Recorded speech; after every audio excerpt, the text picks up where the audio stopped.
Would Henry Tucci, American Legion, post 380, come up to the other podium? 390, excuse me, post 390. Yes, sir. Go ahead, Mr. Napoli. I guess the mic is on, is it? Yes, sir. Yeah, okay. Good afternoon. My name is Henry Tucci. I'm here representing American Legion Post 390 of Wellington. Unfortunately, our commander was not able to be here this afternoon. He had other engagements. So I got the duty. And I'm here to reiterate our post feelings on this matter of closing the school on Veterans Day. We feel very strongly that the school should be closed. I mean, tomorrow's the big day, D-Day. Now they talk about draining the ocean because there's so much still under the ocean. I know you're all aware, a lot of you are in the service, the same as me. But those guys, if it wasn't for them, most of us wouldn't be sitting here today or standing, right? They're the real heroes. What are they dying at, 200-300 a day? Go down to the honor flight and watch, like I did last week, okay? It's something to see. And for myself, I strongly feel that these kids today, they're not taught history. They should even be taken out to the cemetery, the National Cemetery out here, and watch a funeral. I buried quite a few. You know what it's like to carry even women, wives, carry them to their final resting place. These kids don't know anything. There are some, the Boy Scouts and the Girl Scouts, but overall, it's not being put out there. In another 10, 20 years, I don't know what this country is going to be, seriously.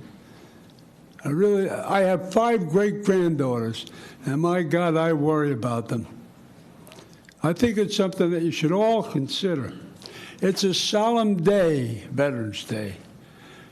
It's not a day to run down to Macy's or Lowe's or someplace. Of course, they got a sale. That's a lot of crap. It should be revered as a solemn day to honor the veterans that fought for your freedom. And I'm not going to stand up here and use up 3 minutes. Bert did a hell of a presentation. But I got to tell you, I know some of you are in favor of it and some are not. I'm trying to get to the point where we can sway you people that want to keep the school open. It shouldn't be open. Everybody should be off. The cops, it's a federal holiday. It should be closed. And that's about all I have to say on that. And God bless you for your thinking and taking care of these kids. Thank you. Thank you. Would all of our veterans in the room please stand, be recognized? All of our veterans in the room, please stand. Let's all recognize them by standing, please.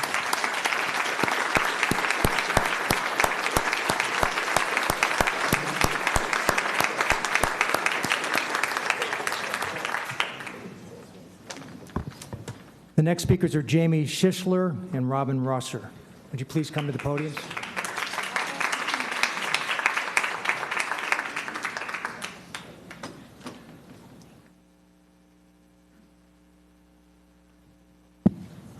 My name is Jamie Schissler, and I'm the mom of 2 elementary school-aged children. I'm here to speak on behalf of the thousands of signatures we've received opposed to starting school 4 weeks before Labor Day and doing what's in the best interest of our children. First and most importantly, August is the hottest month in Florida. My kids did not have any time outside of their classroom for the entire first month of school last year because the heat index was too high. As a former elementary school teacher, I know recess and movement is an important time for our children for their physical, social, and mental health. ADHD and anxiety is only increasing in children, and they need this mental and physical break. In my children's school, they have physical education 1 out of every 7 days, and for the first month of school, PE had to take place in the classroom because it's too hot outside. I can tell you there's not much physical education happening in the confines of these classrooms of 20 to 25 children. Without a physical and mental break in their day, research has proven that it makes it harder for kids to focus and do what they have to do in the classroom, and their behavior and academic performance reflects that. So you think it's in the best interest of our children to start school even earlier? I and many other parents had to call the transportation office many days last August because the air conditioning wasn't working on the bus. This creates an unsafe environment for our children. By starting school later in August, we are eliminating time spent in these dangerous conditions. Summer is a time for children and families to travel, play sports, attend college prep programs, attend sleepaway camp.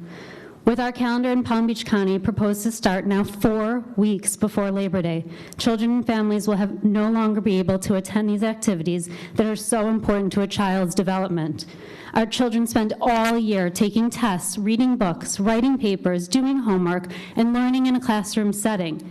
In the summertime, they can actually get out and have hands-on experience about what they're learning about in the classroom. August is a time when businesses are slower, and it's time for parents to take off work and spend time with their children. The earlier and earlier start date puts us more and more out of sync with the majority of the country. A significant amount of children in the Palm Beach County attend sleepaway camps up north, where they have bonded with friends and counselors from other states and other countries and have amazing experience of learning how to be independent and try things they could never try at home. If school starts on August 10th, thousands of students would either not be able to attend these summer programs or they would miss the entire first week of school. I've spoken to many of our hardworking teachers who unfortunately do not earn enough to take their well-deserved break for summer. Many supplement their income with summer employment at these sleepaway camps up north. The proposed start date will no longer allow these teachers these employment opportunities. You are not only affecting the children, but also the teachers.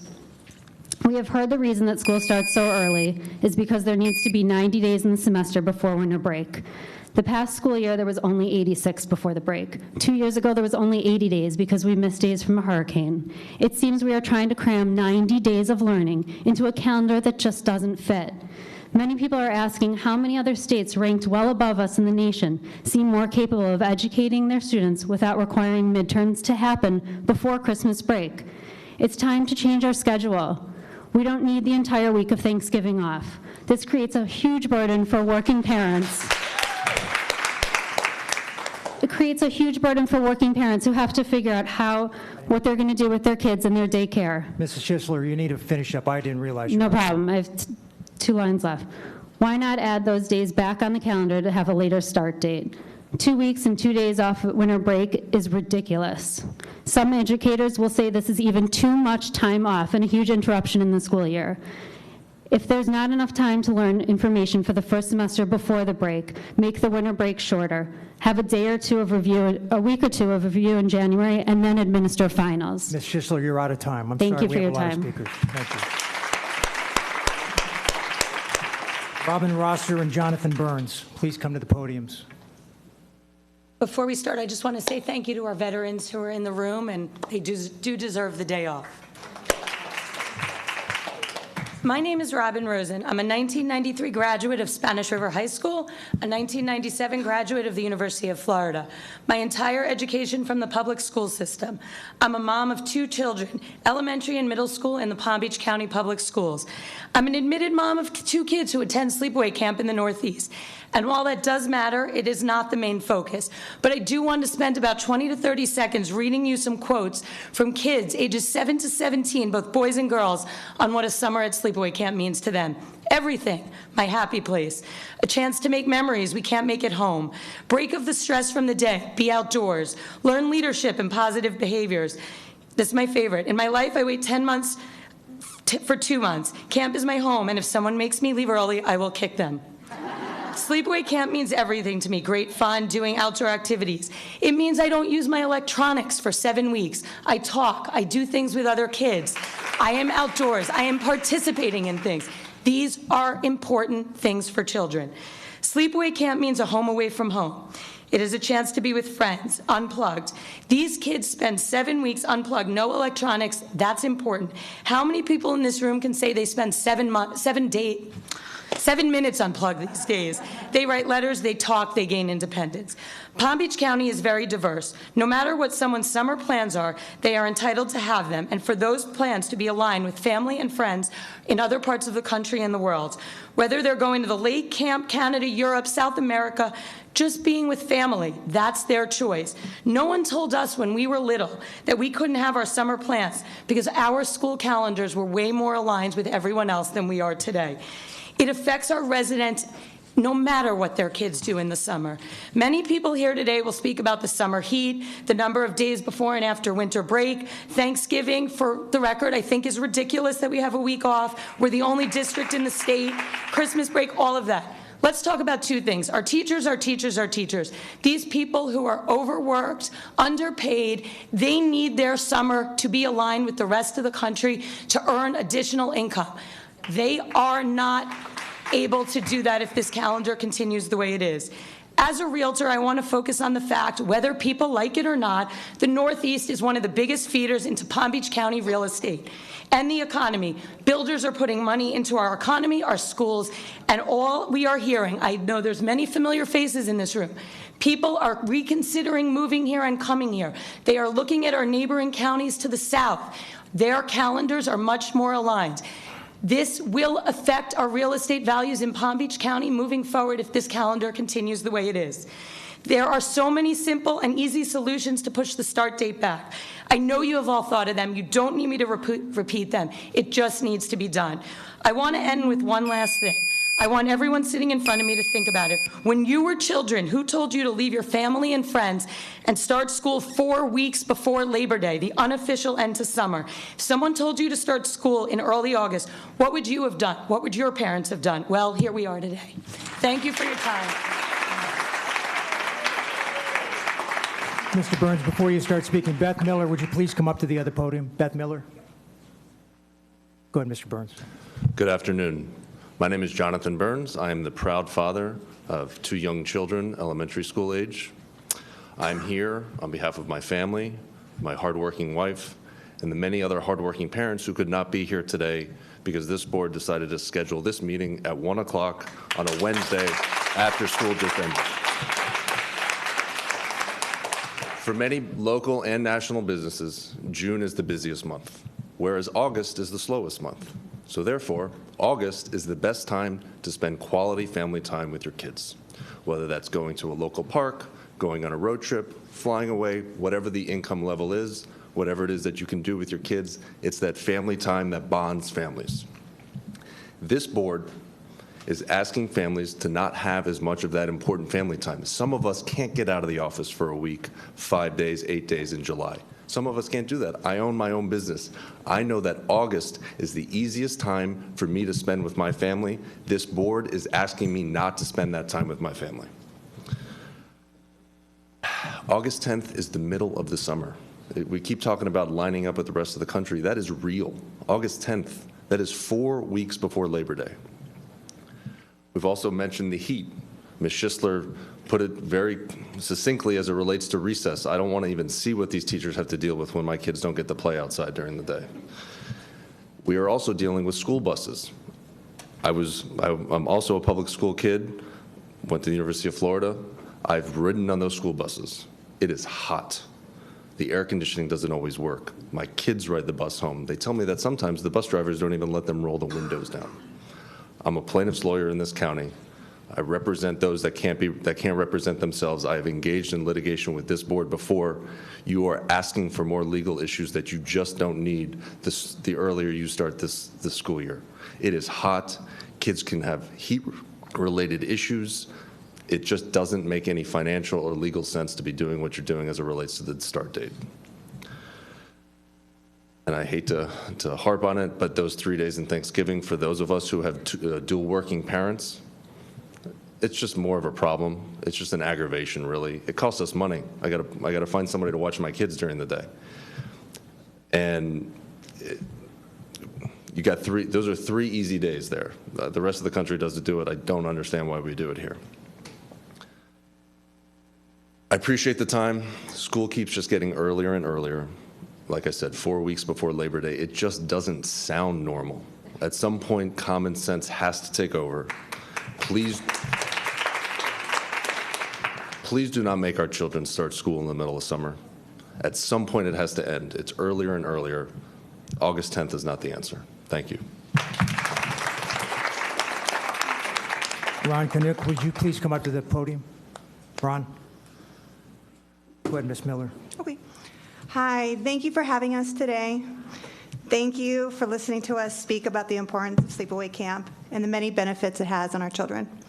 Being a Palm Beach County resident since 1983, starting at Wellington Elementary, we never started school earlier than August 22nd, but times have changed and more testing needs to be completed. So instead of beginning the school year on August 10th, I wish to have the school year begin the 17th and suggest that children attend Monday, Tuesday, and Wednesday of Thanksgiving week. Those 3 days home are not necessary. It's hard for working parents to find childcare those days. And being a business owner myself, the only days we are closed that week is Thursday. I would also suggest that teachers send more additional FSA worksheets over the long winter break to help the children prepare for the tests. What won't help our children is making their summer shorter. They worked so hard all year, harder than we've ever worked when we were little. They need this time to unwind, disconnect from electronics, exercise each day outside, play new sports, write letters home, make new friends, and have actual eye-to-eye communication with each other. The learning that these children experience at sleepaway camp cannot be replicated in the classroom. That is why, as parents, we work so hard to provide this for our children. Please don't start school August 10th. Thank you. Millie Weinstein, a student, would you please come up to the podium on my left? Thank you. Go ahead, Mr. Good afternoon, everybody. Ron Kaniak. I'm a parent of 3 children in the school district.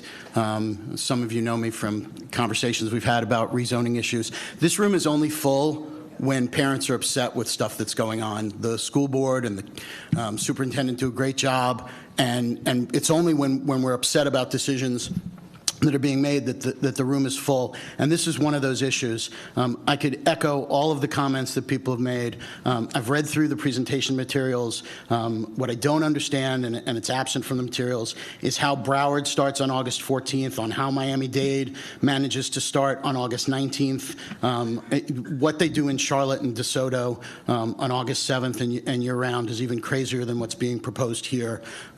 Summer camp is important. It's important for our teachers to be able to make extra money. It's important for our kids to get those experiences. I was at my nephew's bar mitzvah this weekend. They live up in New York, and my sister's 3 children, my sister-in-law's 3 children, and my 3 kids go to the same camp. The relationship that they have among themselves is so much closer because of the 7 weeks of camp that they get together than they would otherwise get if they were just seeing each other for holidays or random events. It is imperative. I would beg you to consider moving the start date back, eliminating the 3 days at the Thanksgiving break, eliminating some of Christmas break that's unnecessary. I appreciate the board's time and the decisions you need to make, but August 10th just doesn't work. Thank you.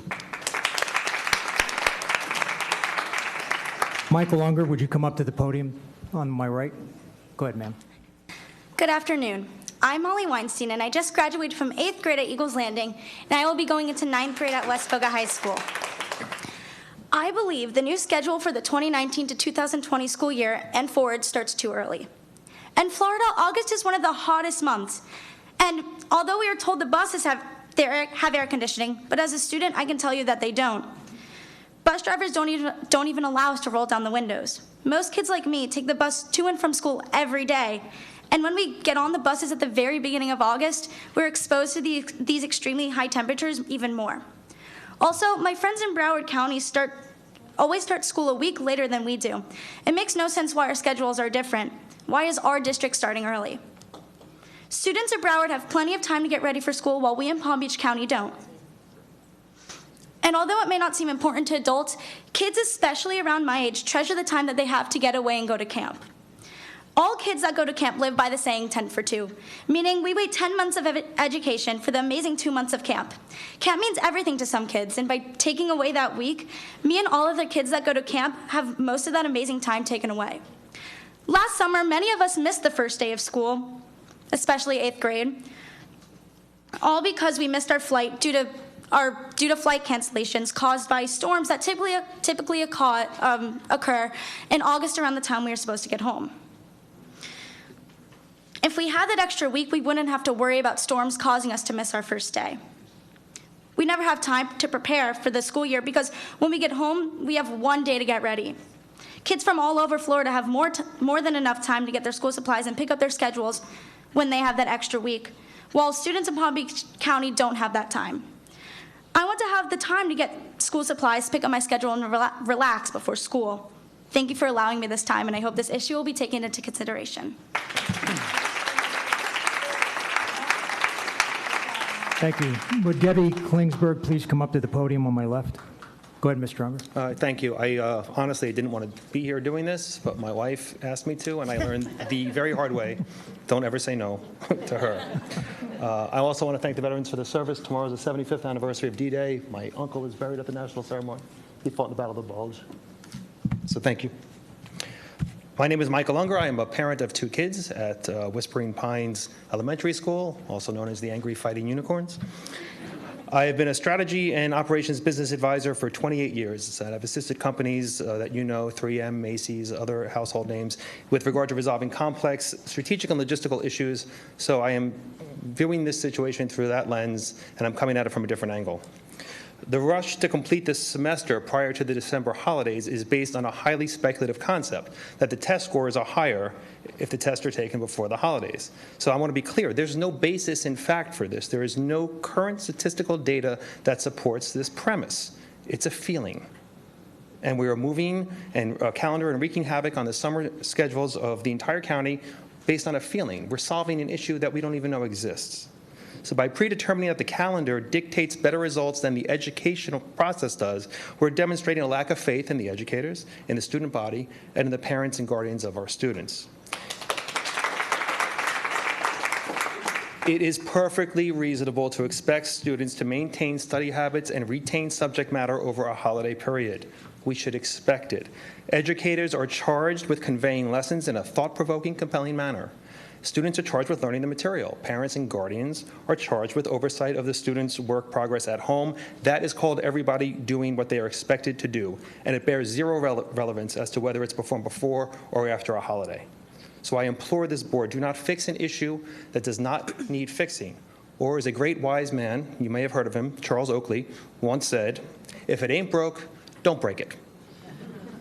By navigating the process and not the calendar, you will give a solid endorsement to the skills of the educators, the efficacy of the education process, and the dedication of the student body. I want to address one more thing, which is the gap in pay that we're hearing about. This also seems to be a non-issue to me. There's no gap in pay. There's an annual salary, and there's a budgetary discipline that comes with an annual salary. So people aren't missing a paycheck if they're paid annually. I see head shaking, but you'll have to explain this to me if I'm to fully understand this. I understand there's a salary and there's a budgetary discipline. But I will end by saying, consider this. The early date is a bit myopic. It's not a solution-oriented resolution. A solution-oriented resolution is one that would include the broad perspective and the implications of a broad perspective on the solution, and this isn't doing that. This seems just to be something forced in that's wreaking havoc. Thanks. Thank you. Would Mandy Newman please come up to the podium that was just vacated? Go ahead, Mrs. Klingsberg. Good morning or good afternoon. My name is Debbie Klingsberg. I have 7-year-old twins currently attending Calusa Elementary, and I live in Woodfield Country Club. I didn't coordinate my appearance, as obviously I'm sitting on the wrong side of the room, but I explained to my twins as I dropped them off at Grandma's house so I could come here today that you can't just sit back in the audience and expect things to be done for you. So I'm here just to put a face with this issue. My kids are going to go to Camp Winnetou and Camp Danby, hopefully not next year, because I still would like to have them at home one more time, but they will be going. And I spoke to Camp Danby this morning, and I asked them their dates for 2020. They're voting on it tonight. But as it currently stands, they would begin on August 14th and 15th, which would mean that my kids would miss a full week.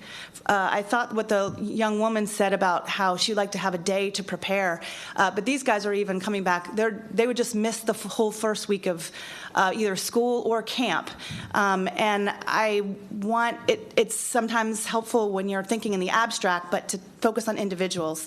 And they are attending camp with their cousins who, as Ron mentioned, it's an important bonding time, and it's not a theoretical loss. This is a real first week. It's a choice that I have to make as a parent, whether I want my kids to miss the first week of school or the last week of camp, and I hope it's a decision that I don't have to make.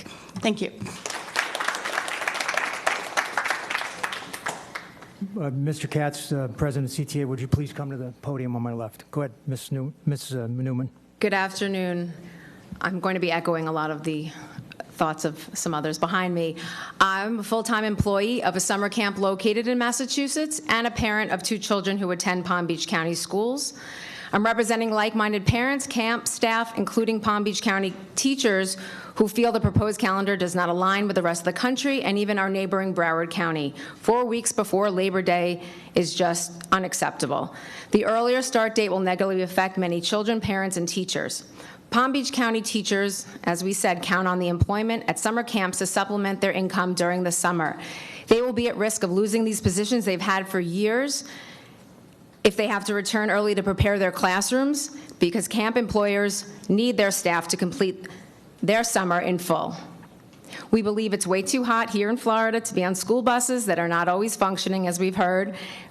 Children cannot go outside for recess in mid-August, which is imperative for these children to have a break from their learning time.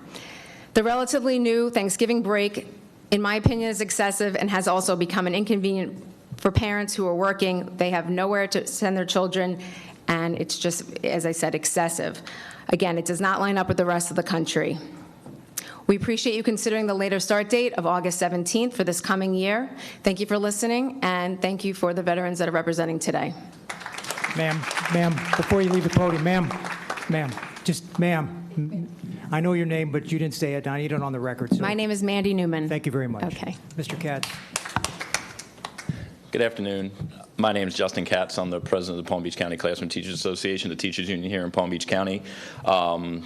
So I'll try to run through these rapid fire because there's a couple different issues, and I want to make sure I convey my position as a leader of the teachers in Palm Beach County and express that my desire here, and if anyone's ever heard me talk, is usually to try to find some compromise or middle ground and not punish or harm any one party, which some of the statements or recommendations that I heard so far today absolutely would do, which is an issue.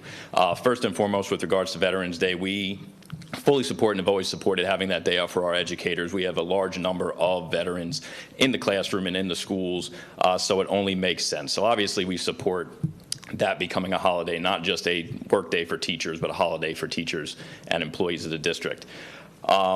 With regards to the start date, I've heard a lot of people reference what teachers want. I haven't heard any single teacher, and I represent over 7,000 of them, weigh in on the start date. I think the teachers are completely unconcerned about the start date itself. They are very concerned about the implications of the start date. And as you heard from some of the other bargaining units, some of the lower paid income earners, they would literally have to wait an additional 2 weeks to receive their pay. So there are implications to the start date. I don't have a personal opinion. If you cannot have these negative consequences occur and start the school year later, that is the compromise solution. I support the position of the people who have come here today, but not if it comes at the expense of thousands of employees. So first and foremost, to those other bargaining units, because it's my understanding that the pay gap would likely not affect teachers so much, and while teachers are on salary, some of our lower paid employees are not on salary, so it would absolutely create a 2-week void in their expected income. With regards to the test, the midterm test after the Christmas break, the winter break, that is a line in the sand for teachers, especially high school teachers. I don't know if there's statistical evidence, but as a high school teacher for the past 12 or 13 years, and you could ask any high school teacher, if you hold those exams after winter break, you might as well cancel them. It is a waste of time. There is momentum that builds throughout a semester, and culminates in those tests. And if you go and you have a 2-week break where kids are trying to relax, they come back, you start the second semester with a week of review of content that was taught over the past 4 months. There's a 2-week vacation gap, and then you hold those exams. I can tell you firsthand. Ladies and gentlemen, you had the respect of nobody talking, so be quiet. Go ahead, Mr. Katz. I can tell you firsthand that you might as well cancel them. I know that this is something that Dade does, but I don't see at the bottom of Dade's presentations top performing urban school district in Florida. We're the highest performing school district. I don't want to copy an inferior district, no offense to Dade, but we need to hold the line on that semester. I've heard that the Thanksgiving break should be on the chopping block. I agree. That was a gimmick that was implemented 2 years ago to help with recruitment. We have a new gimmick. It's called the referendum. $10,000 is more of a recruitment tool than 3 days before a holiday. So the Thanksgiving break, that's the easiest low-hanging fruit. It's just, you can't mess with the end date for the semester because it will absolutely affect their test scores. And I know that nobody likes to highlight that test scores are an impetus for decisions we make, but that is the reality. Teacher pay and evaluations are based on those test scores and student performance. And if the teachers have to get pay cuts because students perform worse on a test administered after the break, that is a problem for me. I don't think teachers should be financing the later start date. The last thing I'll say is that we have semester courses that start in January, which means if you push back the January start date for second semester, those courses lose that time and it can't be picked up unless you were to add a week or two to the schedule at the end of the school year. I can speak from experience teaching seniors in particular. They already leave a month early. So it's just, again, the line in the sand for teachers is the semester has to end when it's supposed to end. I won't take up any more time, but I agree with the position on trying to work with the parents and their concerns, but I do not think that the employees should financially take on hardships and be affected in a way that would cause them damage to their financial and professional situation. So I urge you to work to a compromise. I don't think that the pain on this should fall squarely on employees of the district. Thank you. Thank you, Mr. Katz. I just want to clear up one misconception before the superintendent starts the workshop. This board had concerns about the recommendation for this calendar came from the workshop committee, the calendar committee. This board had concerns. That's why we scheduled this workshop today. So the insinuations out there that this board is trying to do something that you don't agree with is not accurate. So that's why we scheduled this workshop today, so we could hear from the administration, hear from all of you to make a decision on this. The board has not weighed in one way or the other on whether we're going to support the calendar that's been proposed. That's what today is for. So, Mr. Superintendent. Yes, at this time, considering what the chair said, we will be conducting a workshop for the board to hear the recommendation from the committee. But to the chair's point, the board is not voting on anything today. This is just information for the community at large. At this time, I turn it over to the committee associated with the calendar.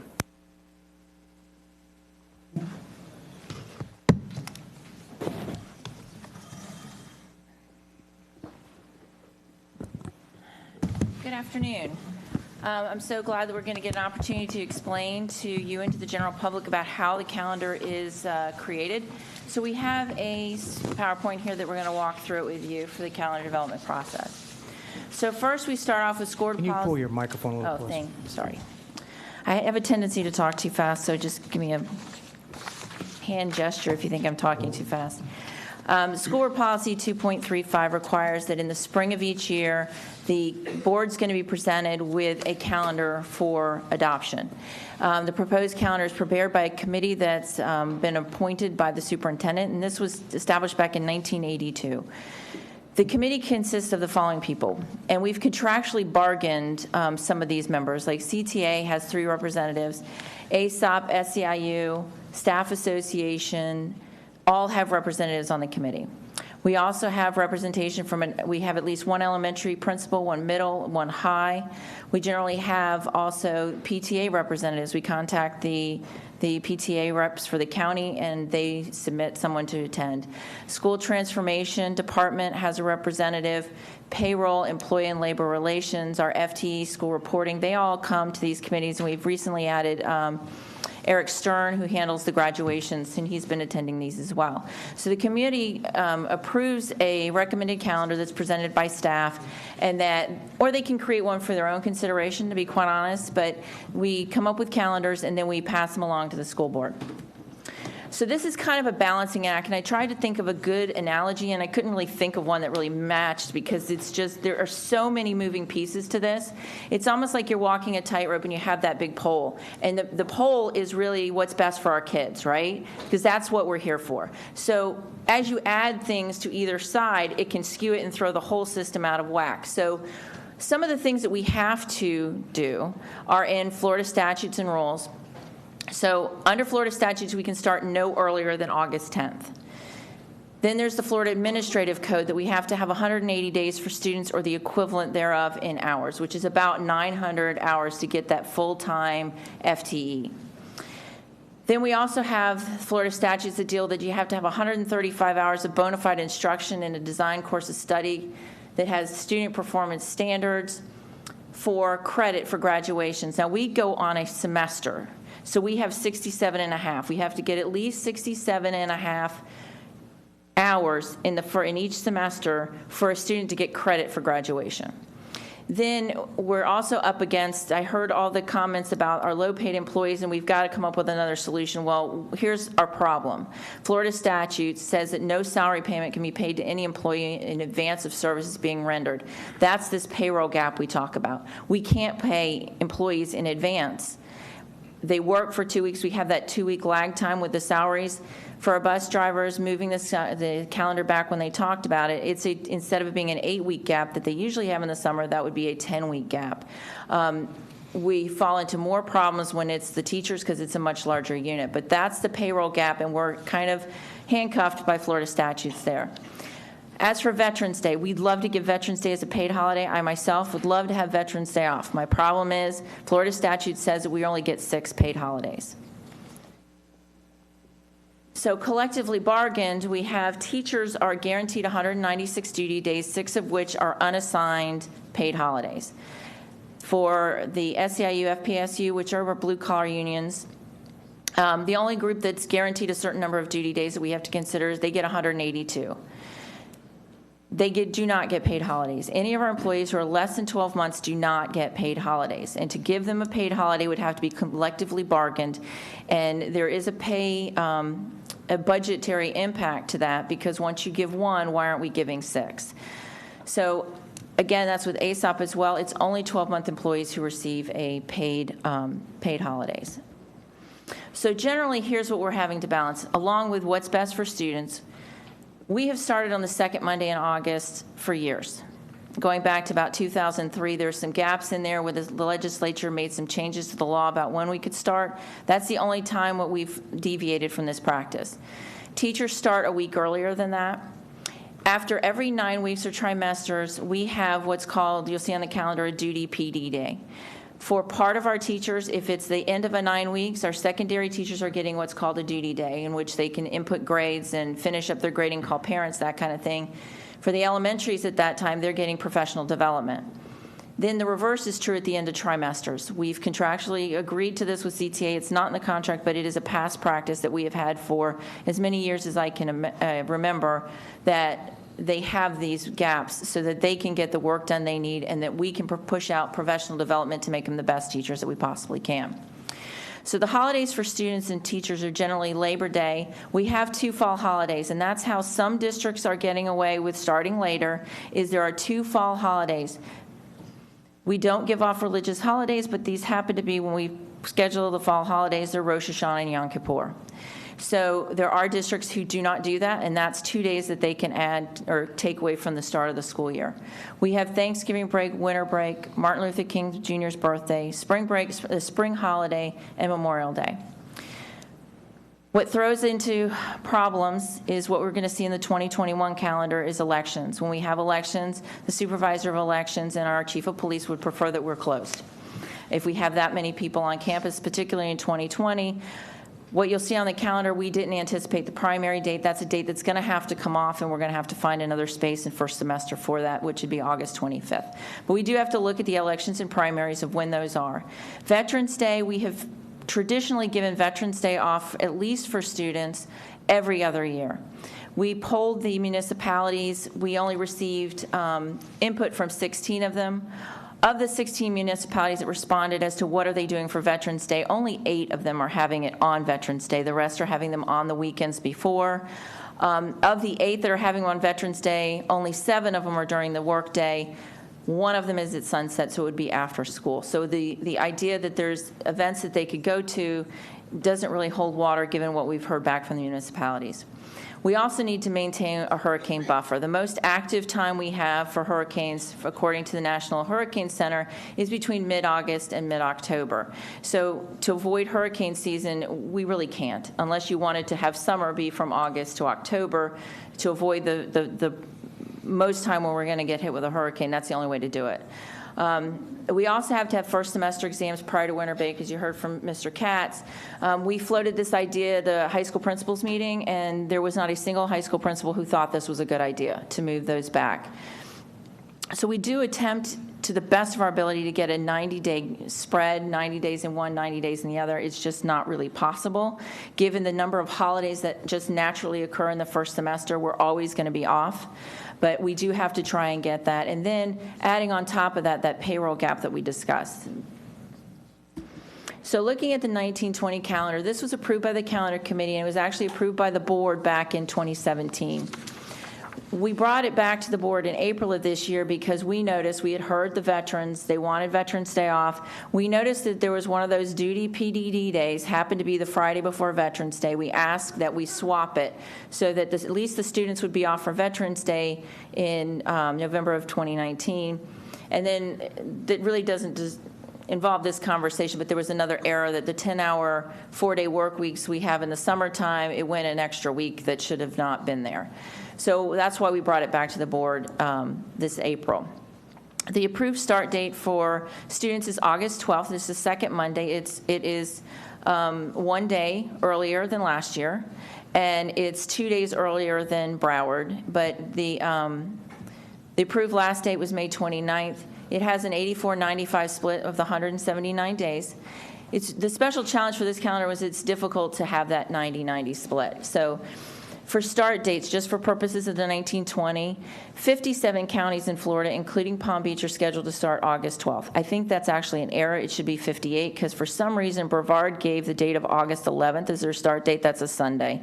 So I suspect that Brevard is actually starting on that Monday as well. So of the 68 counties in Florida, 58 are starting on August 12th. Charlotte County has year-round schools. DeSoto, I'm not sure how they're able to start earlier than statutory allows. Clay and Collier the 13th, Broward's the 14th. Miami-Dade starts the 19th. Miami-Dade has a different pupil progression plan than we do. They do not have semester exams. They don't have the end-of-course exams that are not mandated by the state, so they don't have exams after the winter break. They also don't give that 67.5-hour window for semester credit. What they do have is they'll have an exam, but it weights no heavier than any other exam. And then Jefferson County was unpublished with the DOE, but they are a complete and total charter district. They only have 3 schools. All 3 of them are charter schools. So here are the paid holidays. For 12-month employees, 4th of July, Labor Day, Thanksgiving, Christmas, Martin Luther King's birthday, and Memorial Day. The teachers, we just swap out 4th of July for New Year's Day because they're not working in July. In the state of Florida, 42 counties are closing on Veterans Day, and that's just we know that schools are closed. We can't tell necessarily that they're closing their entire operations, but 23 counties are keeping the schools open on those days. If we add, under Florida statutes, if we want to add Veterans Day as a paid holiday, something has to come off. You have to make the decision to remove one of these other days as a paid holiday. So here's what the 1920 calendar looks like. What we're proposing is moving that Friday the 8th, which is a PD day, moving that to Monday the 11th so our students would have Veterans Day off. That's the only change we'd like that we had proposed making to this calendar. And here's second semester. There's no changes to be made there. So going on to the 2021 calendar, this has been approved by the calendar committee. The proposed start date for students is August 10th. It's the second Monday. The proposed end date is May 29th. Again, it's an 85-94 split with the holidays that I mentioned before. The special challenges here are the August 25th primary, which currently is not a day off for students. We are going to have the calendar committee figure that one out. Students are off on November 3rd for the general election, but not for Veterans Day. And again, it's that 90-90 split. We're ending up at an 84-95 split every year, no matter how we're slicing it. So here's what this calendar looks like, and you'll see there's some circled dates on here. So the 25th is circled in red because that's a date that we're going to have to remove because that's when the presidential primaries are going to be. Given the political climate, there's going to be a lot of people on our campuses that day, so we really shouldn't have students there.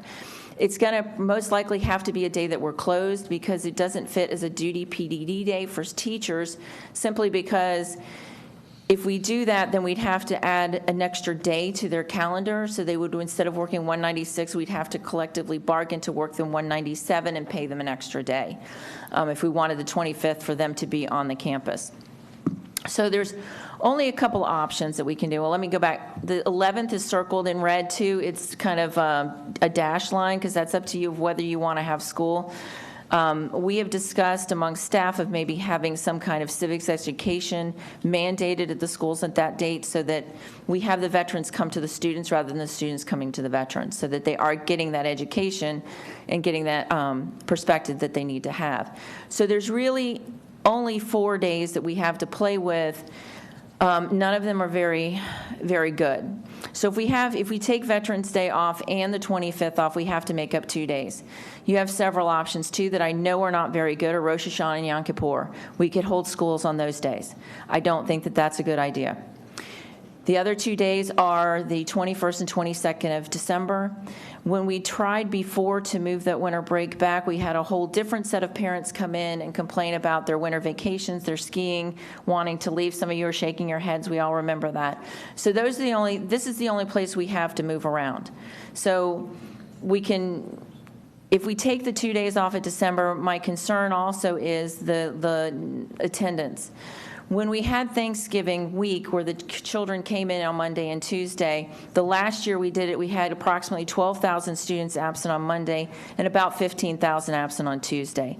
My suspicion is closing the 21st and 22nd in December, we're going to exceed that. I anticipate we're going to be at least 10% of our students will not be here on those 2 days. Adding it to the end of the calendar, like we said, doesn't help.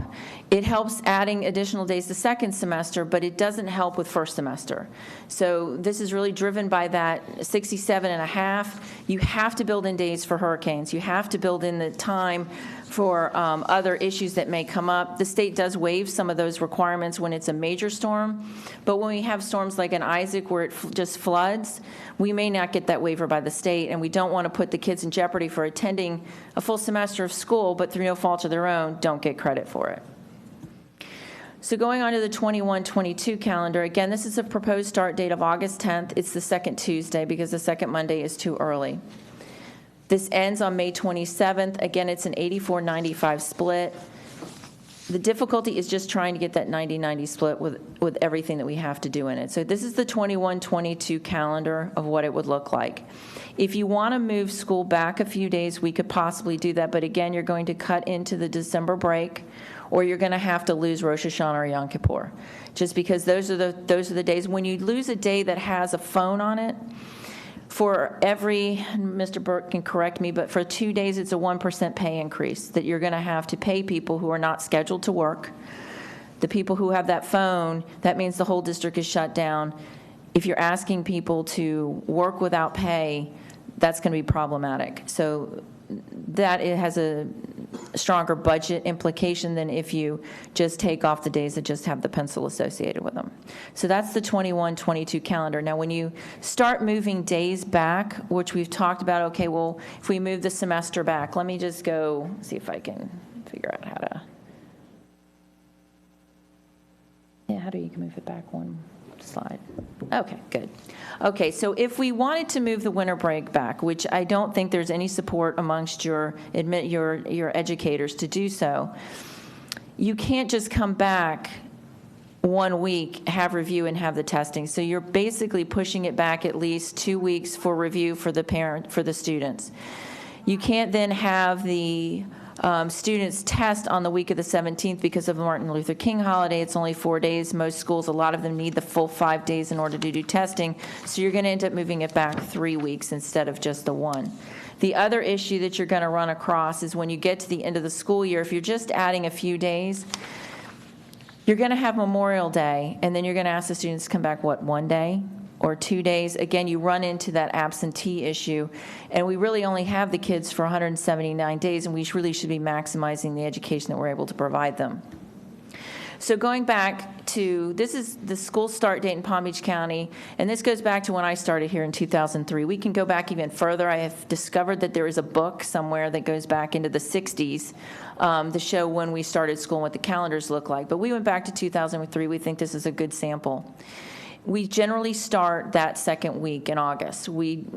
When we've come in, where it comes in the 2007-8, that was when the statutory change went into place that said it tied it to Labor Day, which also didn't work because Labor Day, as you see, the calendar floats. The second Monday in August is not always going to be the 10th. It's going to be the 15th. It's going to be the 14th, 13th, 12th. As we move through the years with leap year being added, it's just the constant flow of the calendar. So if you extrapolate out, I know that the concern was that we're going to be starting on August 10th all the time, and that's just not accurate. When we go and we estimate, we extrapolate out, going back into the 29-30 calendar, when we do the second Monday, you'll see we're going to have about 3 years where it starts around the 10th, and then it goes back to starting on the 14th. Which is where you can see from the calendar we have generally tried to start. It's generally the second week, except when the legislation came into play that told us when we had to start. So do we have any discussion? Now, where do we start? Ms. Whitfield? Ms. Brill? I'll go first, because everybody here knows that I think our calendars are crazy anyway. I've been talking about it for years, only because I grew up north, and we started school after Labor Day, so I still never... Hang on. Please, let me finish my thoughts, because I'm getting old, I'll forget them. So, I find it crazy. The simple solution that came to my mind right away was that if the school year runs a week later, and we start a week later, there's no gap in pay. But, hang on, please.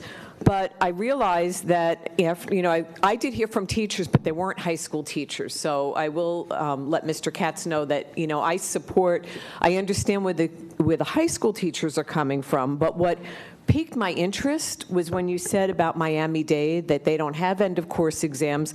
I'm wondering if there's a way, and this is just something for staff and CTA to consider, administering the test before the break and then letting the semester continue in January, and when they come back, go over the materials that were missed on those exams so that the exams are still before the break. And because I get it, I understand what Mr. Katz said, so I don't know if that's an answer. The other thing I was listening to everybody, and as Ms. Rosen said, there's a lot of simple, easy solutions, but they're not so easy, like 3 days back from Thanksgiving and 3 days around the Christmas holidays, putting those back on the calendar.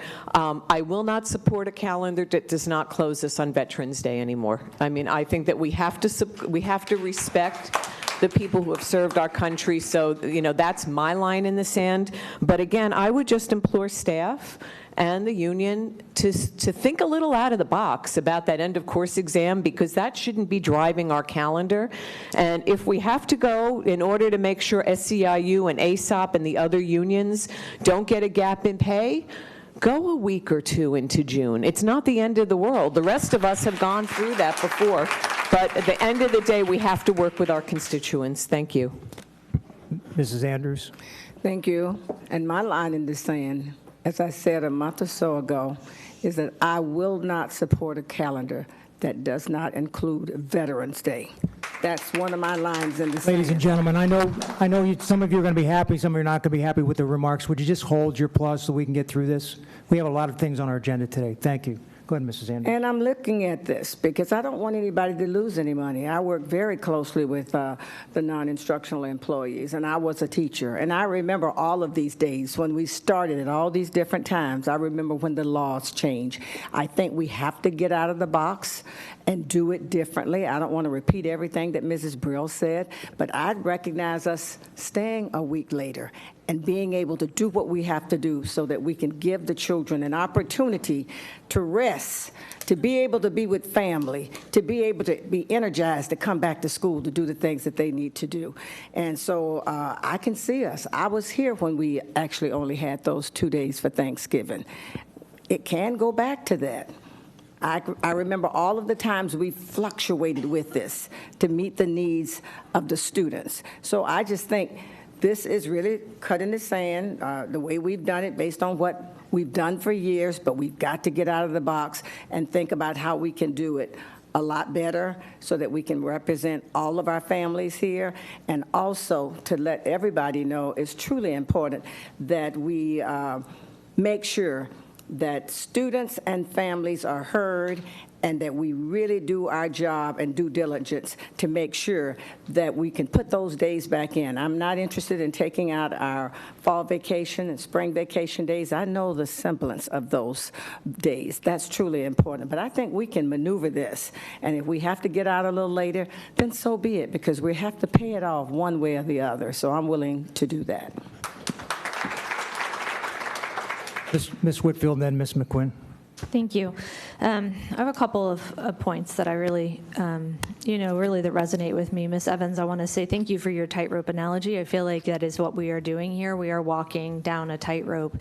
There are so many issues to be considered in this, and to me, the most important thing is our families that are paid and would lose paychecks during this time. We can't ask families to not have money coming into their paychecks. This is a time where these people wouldn't be able to feed their children. It would rely on other methods within our community that don't have extra dollars to spend.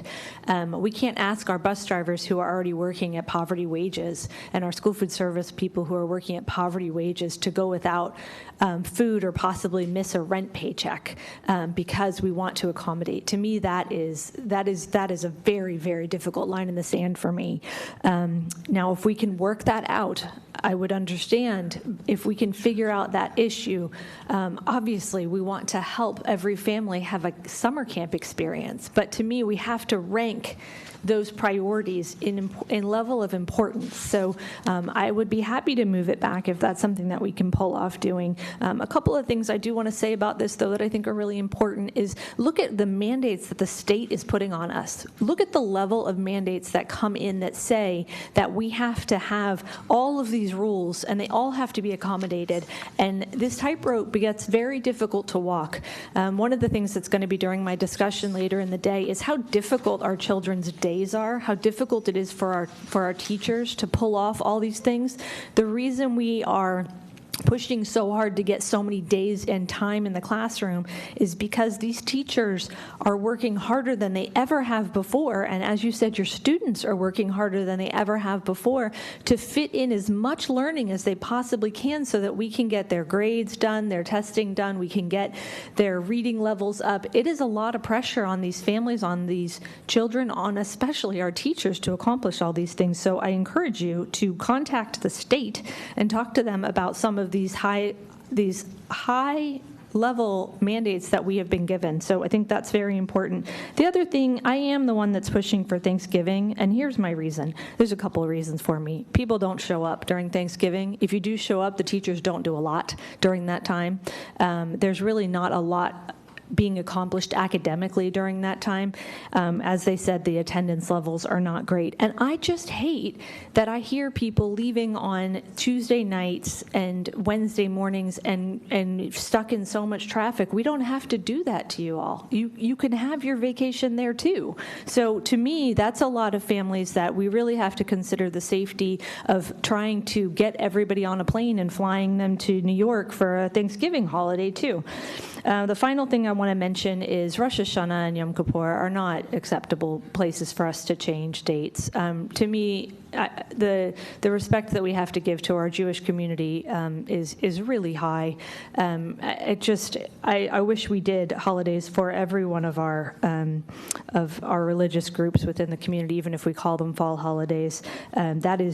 that is a line I just don't think we should cross either.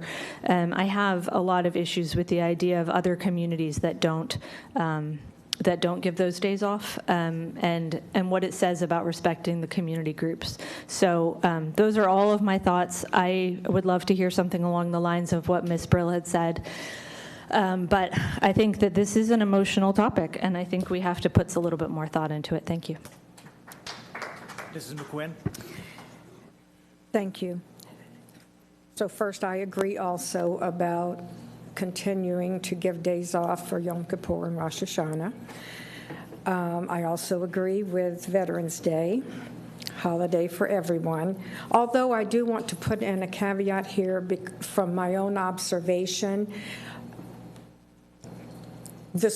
I have been to so many incredible school ceremonies for Veterans Day, where I know the students are literally there honoring veterans, and they're hearing from experience of veterans that they're not going to be having at home. But that's not, we can't win this one. Do I think kids get more out of being in school? Yes, because I don't think their families are honoring the day. But if I had to vote now, yes, I would agree that we get the day off. I'm always going to have an issue with the fact that we started altering our calendar to fit state testing. It's not acceptable. And until we can help the legislature understand, this is foolish. And I've said it before. There isn't a private school in Palm Beach County, I don't know about the nation, who tests our kids like this. We give them one standardized, nationally normed test, and we plan our curriculum around it. And believe me, and Dr. Fenoy asked me to go to Tallahassee next year, and I so have my comments ready about, I really do. I really want us to figure out, who has figured out how much money it costs for FSA, our publishing companies? We have a whole testing department. Every district has a testing department. How much money do we put into Florida State Assessment? So that's just important to me down the line, and it could be figured out. So I have a real objection to the fact that we moved our calendar to accommodate, several years ago, standardized testing. I do care about the employee salaries. You know, remember, I've been around so long, as has Mr. Shaw, probably Ms. Andrews, that teachers, you know, we were paid the last day of our working calendar, and we didn't get paid again until we came back. So you learned how to budget very well. But now we're in a situation that I don't know how to fix that. And I agree it's a very, very important piece of what we do. But it's hard to live with a second Monday start date. Thank you. Dr. Robinson? Thank you. So, yeah, here we are again. So let me just first ask for some follow-up. I want follow-up on Charlotte having year-round schools, because I still think that we should have a choice option for some schools to be year-round. Secondly, to follow up on this Miami-Dade and not having the semester exams, though to the point that they may not be the example we really want to follow, but I would like more information. And additionally, the calendars that started on August 22nd, I would like to see them, and if you would just help us compare and contrast, like what the rules were then versus the rules now. You don't have to tell me now, but, and I'm gonna need it in hard copy, because that's just how I process information. But it just be interesting to follow through that thought process on what's different now than then. So, and Mrs. McQuinn, when you go to Tallahassee, find out who's making the money on the FSA, would you? So now, so let me go to, I really don't, well, I guess since people are putting their non-negotiables on the table, let me put mine. So I agree, I don't want anybody missing any paychecks, right? And so some people First off, our teachers don't make enough, but Lord have mercy, we have so many employees that make much less than that. I mean, it's no budgeting. You start with close to zero. You can't budget that. So that's a non-negotiable. MLK is a non-negotiable. So if we look at the paid holidays, to me, the one that's most likely to be changed is actually Good Friday. And I say that after having worked at the Veterans Administration as a primary care physician for 2 decades and working on Good Friday. Is there a rule against that too? No, Good Friday is not a paid holiday. It's a day in which you're closed. No, ma'am. No, it's not a paid holiday. Your options are 4th of July, Labor Day, Thanksgiving, Christmas, Martin Luther King, and Memorial Day. Yeah, okay. Well, sorry. There isn't a good choice. It's no good choice there. Okay. I thought I had come up with a little something, but maybe not. Okay. So then let me go on. I want to talk about Veterans Day for a minute. So Veterans Day is not on my non-negotiable list. However, if there's some magical way we could pull that off, I think that I would like to have schools closed on Veterans Day. Not that I really think that it's going to help people appreciate your service, okay? But because it's important to you. I agree with Mrs. McQuinn that what I see our young people learning, that freedom is not free, on Veterans Day. Hopefully they will learn that more days of the year and not just on Veterans Day. But I'm good if we could figure out how to do it with Veterans Day being a no school for anybody day. Now, in terms of that Thanksgiving week, okay, I'm going to just be rude and say it. Some people would say that that's the best thing Dr. Vosa did, was to give us that whole week off. I'm just telling you.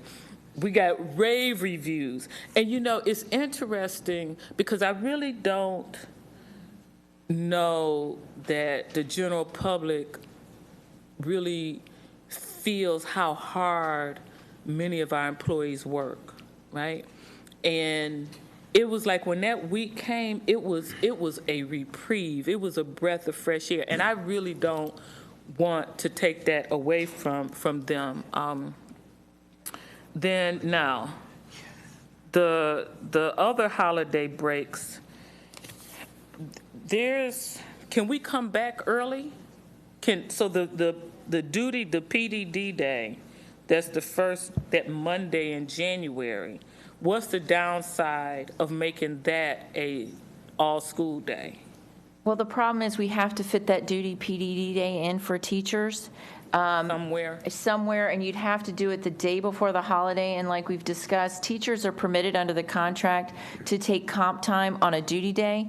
But so that would be the end of the second 9 weeks. Your elementary school teachers would not be permitted to take comp time that day. They would be involved in professional development. That's why we do it after the break rather than before the break. We didn't think it was fair to the teachers. Okay, I'm just not coming up with solutions here. So let me just say this. So for those people who talk about the summer camps and so forth, all I have to say is you are so blessed. That is a problem to have, right? So the children that cause my heart to hurt are those who don't have AC at home and want to come to school for the AC, that don't have food and want to be at school for the food, right? The kids that we talk about summer slide, I mean, that's why I want to explore year-round school. We have children that, in my opinion, need to be in school more. We need to do more creative things, but they need to be in school more. As I don't have obviously, I haven't found the answer. I'm looking for the answer. It seems that the calendar committee has explored almost every nook and cranny here. So if there's some magic that somebody can find, I'm happy to look at it. But I need the children who have fewest blessings to be in school. Thank you. Ms. McQuinn and then Ms. Brew.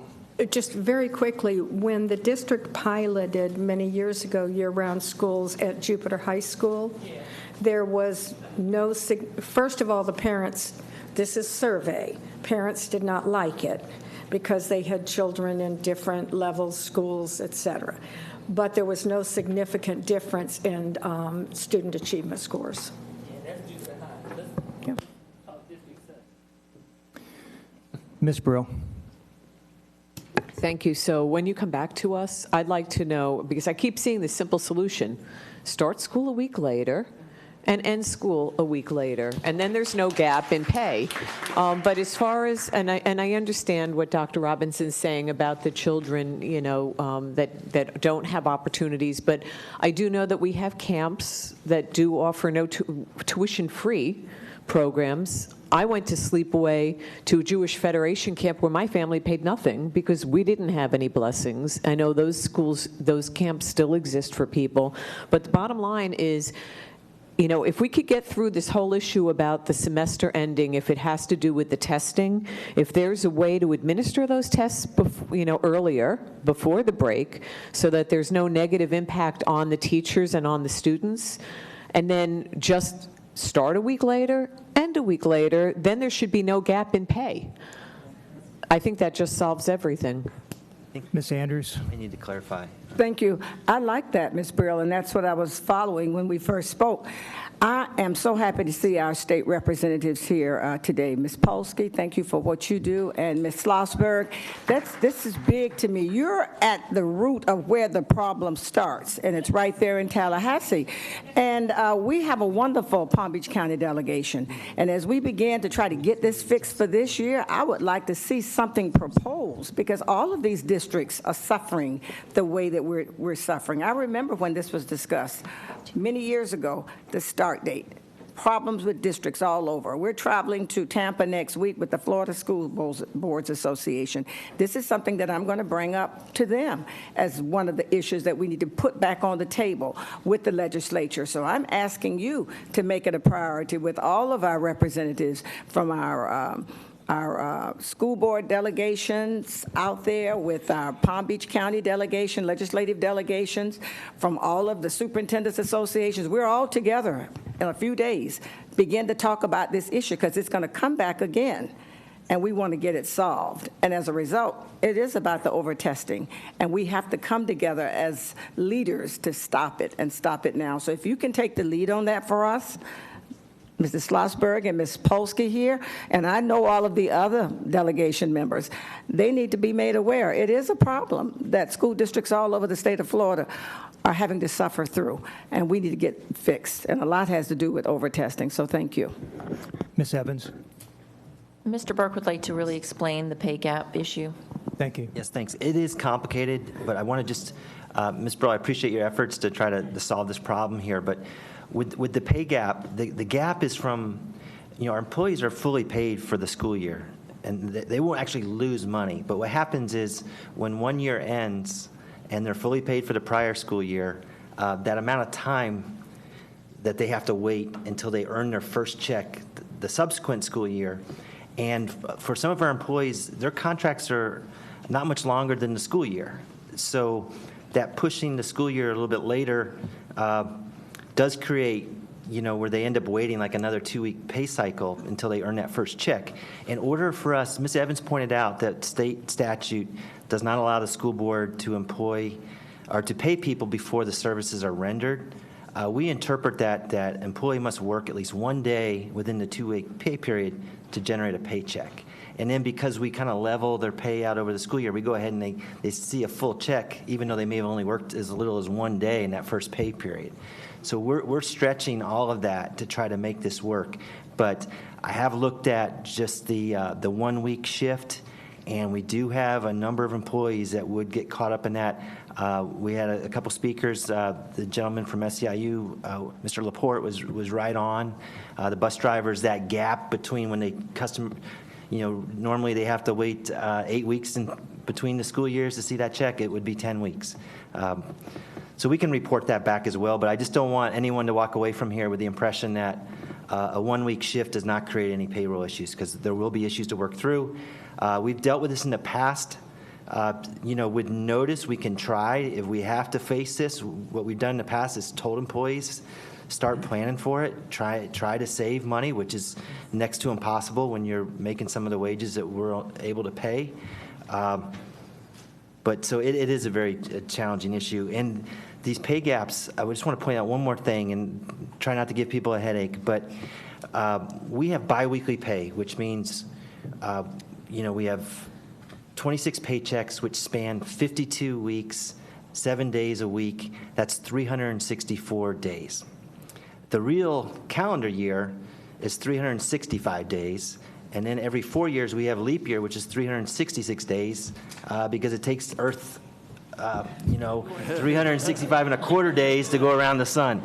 But what that means, and what I'm like, we're starting to look now, many years into the future, you fall behind. You've got this, you're paying people based on 364 days a year, but the real year is 365. So, 7 to 14 years go by, and you create this gap.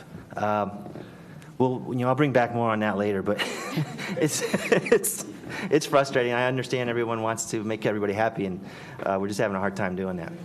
Mr. Shaw, I want to speak, but I want to ask a follow-up question of you, Mr. Galileo. If you could please tell us, what is the last date that we can start in August without affecting the payroll of any of our employees? If we do not want to affect any employee's pay, we would need to start no later than Wednesday, August 12th, 2020. Okay. Mr. Shaw. Thank you. First, the legislative issue. This has nothing to do with us directly, because this particular issue impacts the legislature. For probably the last 20, 25 years, the issue in Tallahassee that the legislatures had to face was the lobbying that was being done by all of the large amusement parks and providers in the central part of the state that wanted to regulate when school started, because they needed kids in high school to work in their parks during the summer and different times. And that led to some of the challenges that the legislature has faced in the past. The issue of 2 weeks at the winter break, that got there partly, and I think that Mrs. McQuinn talked a little bit about it, but it went to that amount of time simply because the board at many, many years was under tremendous pressure to have a winter break so that people could go skiing during the winter. And if they were in school, they had to take a week off, and we still have schools that have significant absenteeism when parents make that choice to go on a skiing trip during the winter. So we picked up part of that time during the winter break. Thanksgiving, it was definitely an incentive, but there was also a major personnel issue that we had in the district, that the number of employees that were taking that Wednesday and possibly Tuesday off as personal leave because they were going out of town for Thanksgiving, we were ending up with huge substitute impact in the schools, and as well as the absenteeism that everybody said. So the bottom line is we can sit here for the next 4 weeks and not have a calendar that's going to make anybody happy. I do have a problem that I don't think any of this conversation should even begin to have anything at all to do with going to summer camp. There are summer camps, and parents have to make a decision. If you want your kids to go to summer camp, you send them to summer camp. If you don't want them to be in summer camp, that's a decision you make as a parent. We have principals all year long that get complaints from parents because their kids are in youth sports programs, and they have a baseball tournament that's in late August or early September. They have a lacrosse tournament that's in the spring, and they want school to be off during that time because they need to be out of town for these sports events. So I don't want us to pick and choose anything on the school calendar that relates to what are really decisions that parents need to make. When we did spring break, was always the debate also about trying to coordinate spring break with the colleges having their spring break times, and that was something that didn't that didn't work. So it's a complicated issue, but somewhere along the line, we've got to have a calendar that absolutely focuses on the needs of the instructional program. It may be, quite honestly, that this is a legislative issue that can be given, but there's consistency. But quite honestly, I don't think that anybody sitting in Palm Beach County should be dictating or indicating anything about how another county needs to run their school district, because their needs in their county are really very specific to those counties. And, it's a thoughtful issue. It's something that's emotional. We represent 175,000 students, not a couple thousand students, not 500 students, not 10,000. Our representation is for the entire county and the impact. And I think Dr. Robinson's comments that she made about the needs of those families are things that we have to take into consideration. Dr. Robinson, you had a follow-up question, a comment?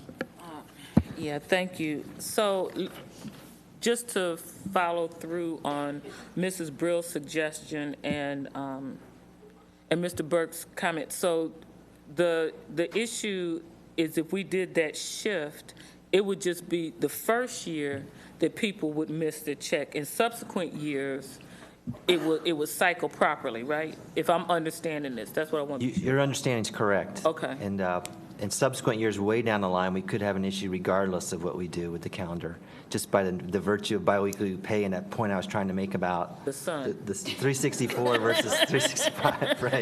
Right. Okay. And so, well, the other thing is that I see that the rules about 180 days don't appear to be as in concrete as I thought, right? It's 900 hours, or it's 180 days are the equivalent in hours. So we're trying to meet the 900 hours.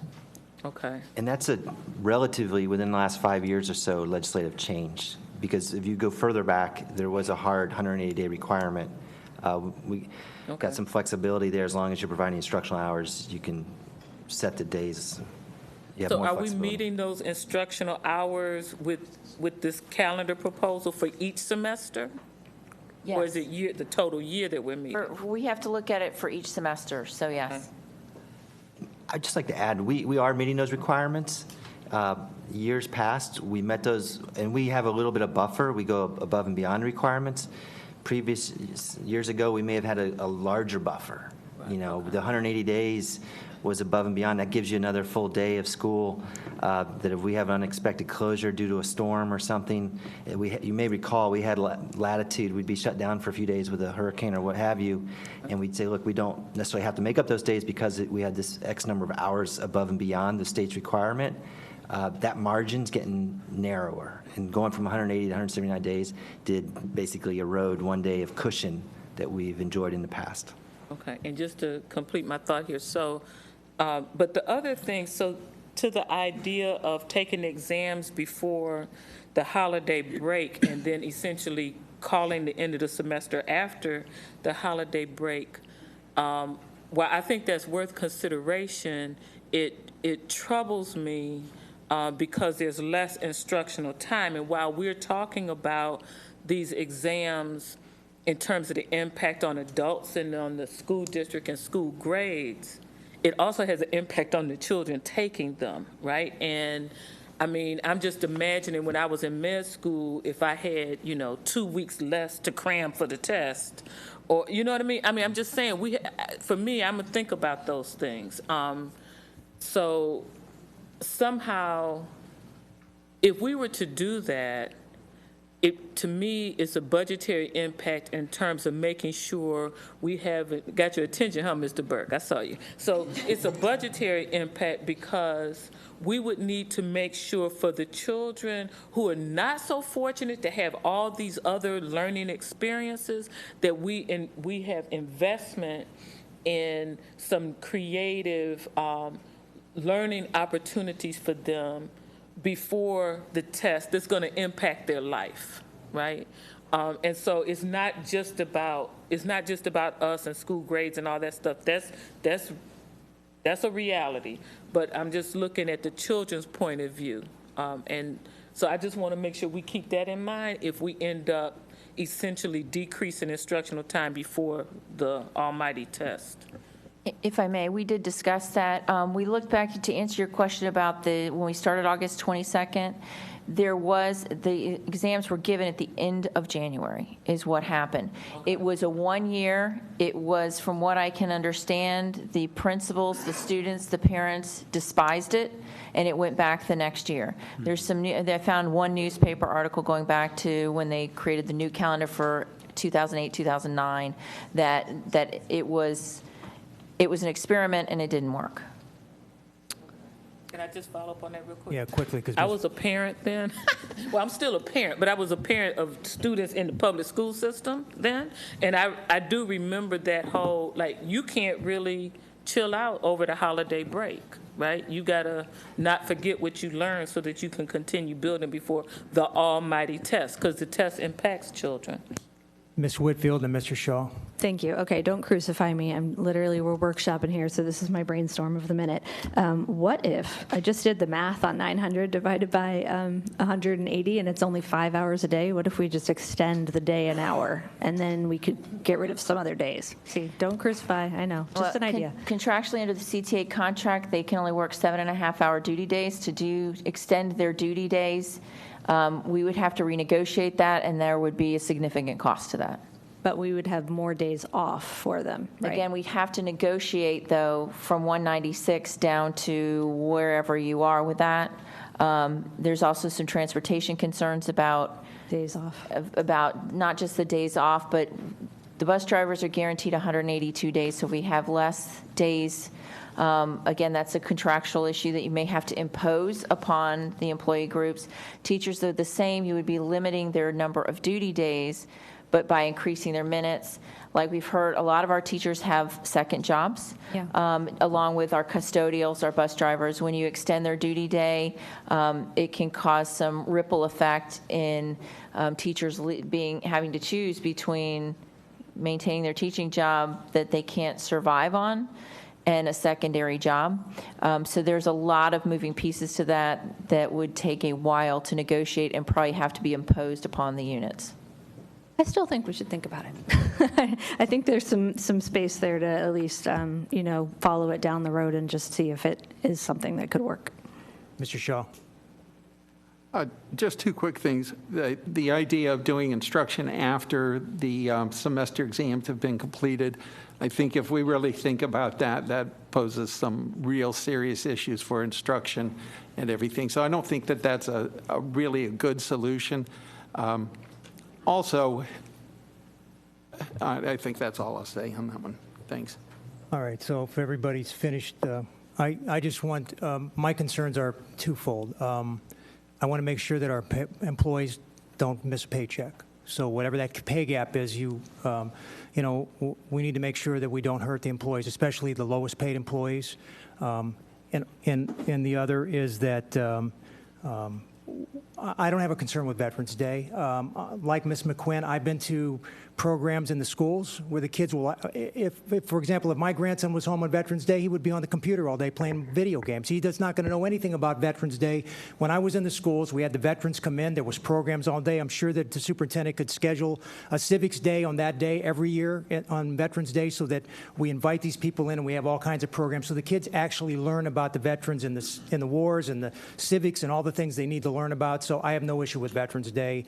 I also have no issue with taking back the 2 days before Thanksgiving. We can get rid of those. That was a gift that we gave, and sometimes you can't give the gift every year, so we take those 2 days back. And also the 21st and 22nd of December, people can fly out on the 23rd if they got to go visit grandma at Christmas time, so we can get those couple days back. So those days, in my opinion, are flexible. I just want to make sure we don't hurt the employees, and most importantly, we don't hurt the children. We need to have 67.5 days, I understand, with 67.5 hours in order for them to get the credit for the first semester. So whatever we do, we're in the business of educating the children. Whatever extracurricular activities they have, that's fine and dandy if we can fit it in. But the most important thing is we don't hurt their education. So we need to take into consideration two things: the kids first and the employees second, and whatever else we can do to make sure that we meet the demands of the public, we'll do that. But, Mr. Superintendent, if you can work with your calendar committee and come back to this board with some recommendations that kind of take takes into consideration all the comments you've heard today, and good luck with that one because they were all over the place, we would appreciate that you get back to us as soon as possible. Yes, so her purpose for today was to present information, hear feedback from the community at large and the board. The team is prepared to go back to work with all the unions, and we'll bring back our best thinking, and we'll go through this again. No, ma'am. All right.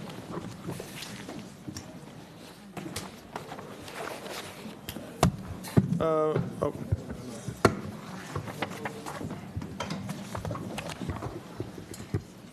The calendar workshop is now adjourned. I will call the attorney-client session to order. Mrs. Rico. Thank you. At this time, I request advice pursuant to Florida Statute 286.011 concerning the following pending litigation matters. The first one, Eagle Arts Academy, concerns 5 different cases. And bear with me while I read the case citations. Circuit Court cases 502018CA009611 and 502018CA009463. Also, a matter pending in U.S. Bankruptcy Court, also involving Eagle Arts Academy, 19-13770-MAM. Also, DOA Appeal 4D19-0192 and DOA case 18-1883. These matters will be discussed. The second case matter will be Patricia Trejo versus School Board of Palm Beach County, case number 2019CA015224, pending in the Palm Beach Circuit Court.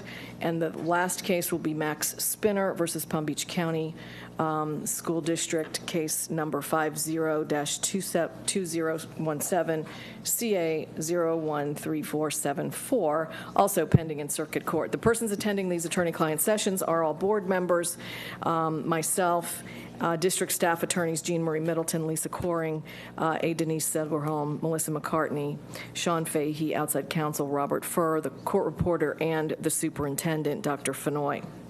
The session will be recorded by a court reporter, and no portion of the session will be off the record. The transcripts of these sessions shall be part of the district's public records at the conclusion of all litigation and all level of appeals. And we are ready to proceed. Sorry, I read it. My mistake. The board shall now begin the attorney-client session in Training Room A. Sorry, I didn't stop my sentence. I read it.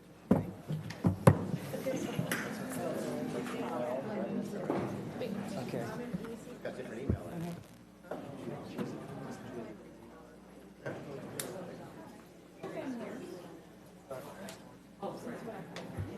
Mary's house, Salisbury.